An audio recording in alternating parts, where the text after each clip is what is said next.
Hello and welcome everyone, Carman back with another video, and today I'm going to be sharing with you guys my Range Rover Sport Supercharged and how to change the engine oil. So without wasting any time, let's get started.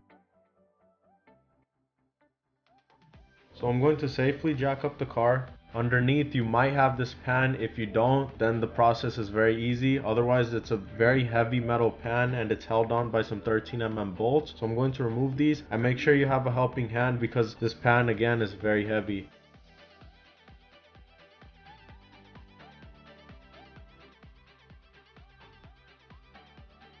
Here's our oil drain plug. This also uses a 13mm socket. I'm going to place a bucket underneath and let the oil completely drain out. Now that the oil is done draining, I'm going to clean around the area and then torque down the bolt.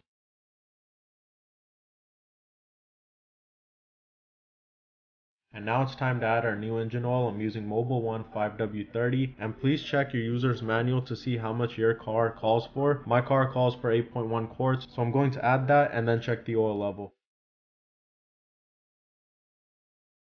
And this is how quick and easy it is to change your engine oil on your Range Rover Sport. And I hope you guys enjoyed this video. If this video has helped you out, please give it a like and share, and I'll see you guys soon with another video. Thank you.